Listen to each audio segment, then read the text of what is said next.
They're going to create some scenario or situation that's going to have them act quickly and irrationally because they're creating a sense of urgency. And once a sense of urgency gets created, someone's fight or flight kicks in. Welcome to the Misfit Behaviorist Podcast, Part 2. Join your hosts, Audra Jensen and Sammy Brown, here to bring you fun and functional advice for behavior support professionals and special education teachers. Let's get started.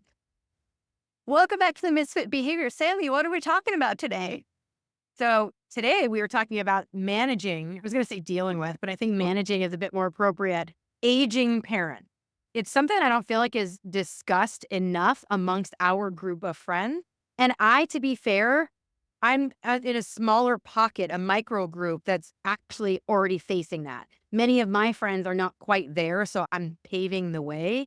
But dealing with aging parents, and there's a whole plethora of challenges that come with that. But there's one really specific thing I think that is important for us to be sharing. And that's we've talked about them being a vulnerable population themselves and how easily they can be taken advantage of. Well, and also, and this is why we want to discuss it, because we work with vulnerable populations. So what we're talking about today is specific to our situations with aging parents, but we have so many of our, especially our autistic community, young adults who are easily susceptible to some of these situations. And I think it's important that we're aware of that. And we teach them from early on how to set those boundaries, how to have trusted adults that they run things through, because they are really susceptible to the crappy people in the world.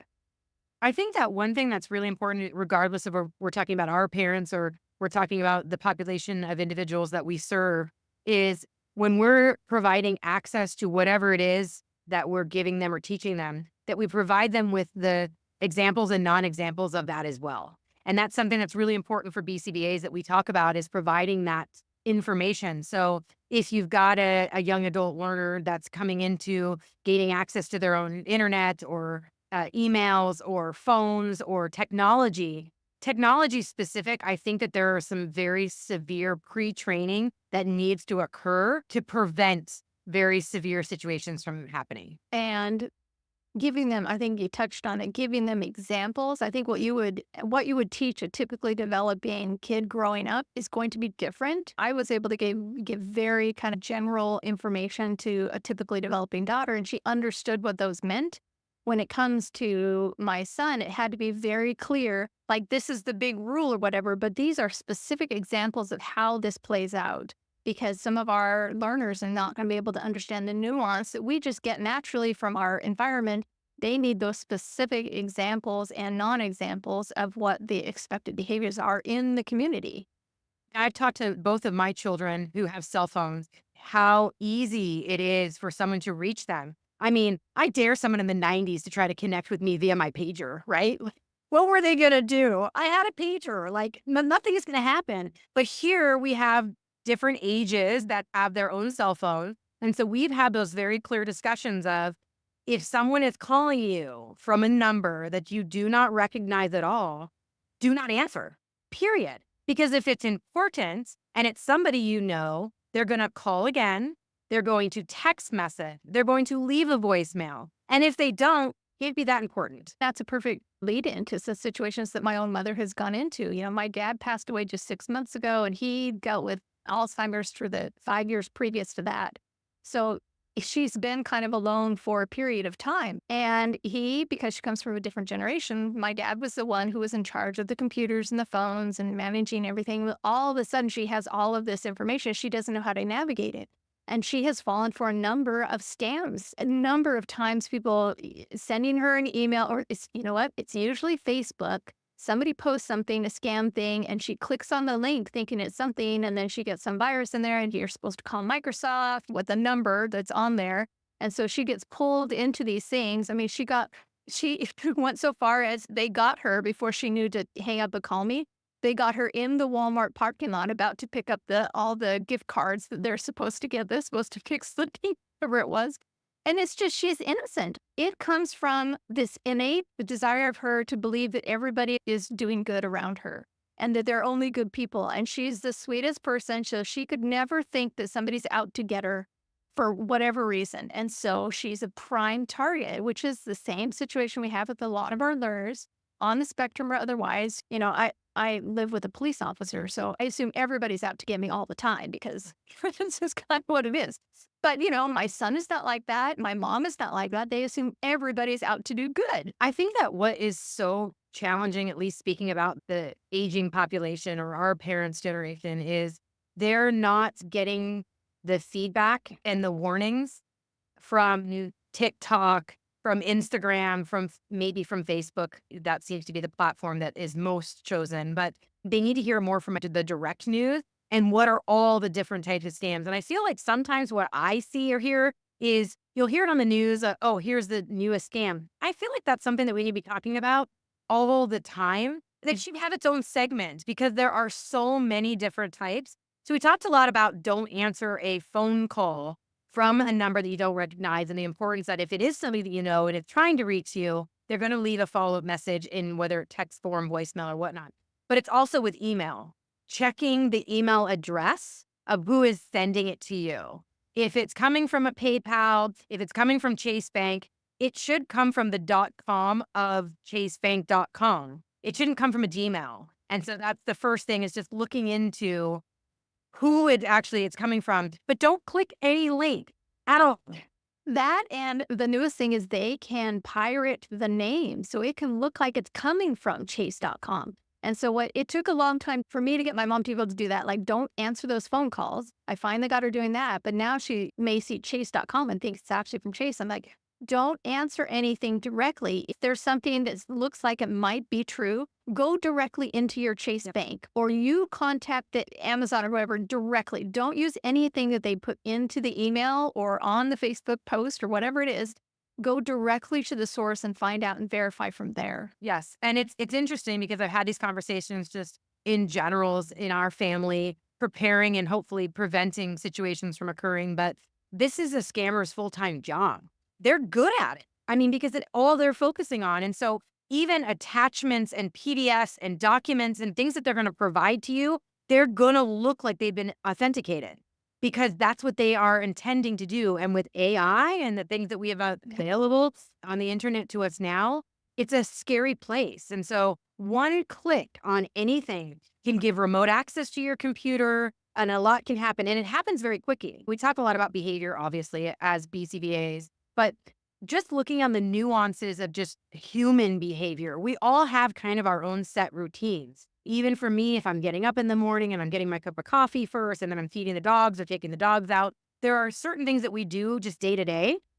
And I think that looking at our vulnerable population of people, if their routine looks like it's been disrupted or they're doing something that looks like it's out of line for what's normal, that is enough to be able to make us go, let's just take a pause. We naturally and inherently are going to try to explain it away. Oh, they didn't sleep well. We're going to try to find that reason. But I think that for those that are around people that are aging parents or have, vulnerable people that we're close to or that we work with, it's really important for us to go, but do I need to explain this away? And is there something? Because the whole part of the scamming, whatever scam it is to get someone to almost be off of balance. They're going to create some scenario or situation that's going to have them act quickly and irrationally because they're creating a sense of urgency. And once a sense of urgency gets created, someone's fight or flight kicks in and they're not acting slow.